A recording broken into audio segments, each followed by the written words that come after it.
ஹேரை ட்ரை ஆக்காமல் கரெக்டான பக்குவத்தில் சூப்பர் நரிஷ்மெண்ட்டாக எப்படி ஷீக்கக்காய் பொடி வீட்டில் பண்ணுறதுன்னு பார்க்கலாமா? போல வாரம் தான் பொடி காலியாக போச்சு. அடுத்த 3 மாதத்துக்கு தேவையான அளவுக்கு படி வச்சுக்க போகிறேன். முடியை நல்லா ஸ்ட்ராங்காக அடர்த்தியாக வளர்கிறதுக்கு ஷீக்கக்காய் ஷாம்பு போல் நுரைச்சி தள்ளுறதுக்கு பூந்திக்கொட்டை உள்ள இருக்க கொட்டையை எடுத்துகிட்டு சேர்த்துக்கணும். பூழாங்கிழங்கு நம்ம பாடியை கூலாக வச்சுக்கிறதுக்கு உதவும். ஹேர் ஸ்ட்ரென்த்துக்கு ஹெல்ப் பண்ணுறதுக்காக கோரைக்கிழங்கு இதில் சேர்த்துக்கிறேன். நல்லா வாசனையாக இருக்கிறதுக்காக ஆவாரம் பூ, செம்பருத்தி இலை, ரோஸ் இதிலெல்லாம் சேர்த்துக்கிறோம். கார்போக அரிசியும் முடியை வலுப்படுத்துறதுக்கு உதவும்.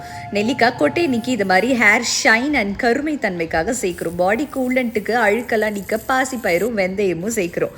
மகிழம் பூ அகைன் வாசனைக்காக சேர்க்குறோம். கருவேப்பிலை பற்றி சொல்லவே வேணாம், அதுமே ஒரு கொத்து போல் சேர்த்துக்கிறேன். மறிக்கொழுந்து அவ்வளோ வாசனையாக இருக்கும் இதை சேர்த்தா. வெற்றி வேர் சொல்லவே வேணாம், அவ்வளோ குளிர்ச்சி கொடுக்கும், நல்ல ஸ்ட்ரென்த்தும் கூட. அடிக்கிற வெயிலுக்கு 2 நாள் காஞ்சாலே போதும். ஒரு நாள் நல்லா காஞ்சிருச்சு, மறுநாள் இதே மேலே கொண்டு வந்து நல்லா கம்ப்ளீட்டாக ஸ்ப்ரெட் பண்ணி நல்லா சிறகாக காய வச்சு எடுத்துக்கணும். இது அப்படியே ஒரு தூக்குவாளியில் மாற்றி மில்லில் அரைச்சி கொஞ்சம் கொஞ்சமாக பேட்ச் எடுத்து யூஸ் பண்ணுங்க. கொஞ்சமாக தண்ணி விட்டாலே அவ்வளோ வாசமாக இருக்கும். மறிக்கொழுந்து வாசம்லாம் தூக்கும்.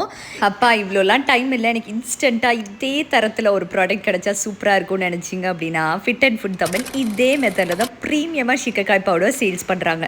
தேவைப்பட்டால் ஸ்க்ரீனில் தெரிகிற வாட்ஸ்அப் நம்பர் இல்லை வெப்சைட் போய்ட்டு டேரெக்டாக ஆர்டர் ப்ளேஸ் பண்ணிக்கலாம். இல்லைனா லிங்க்னு கமெண்ட் பண்ணுங்கள், நானே உங்களுக்கு சென்ட் பண்ணுறேன்.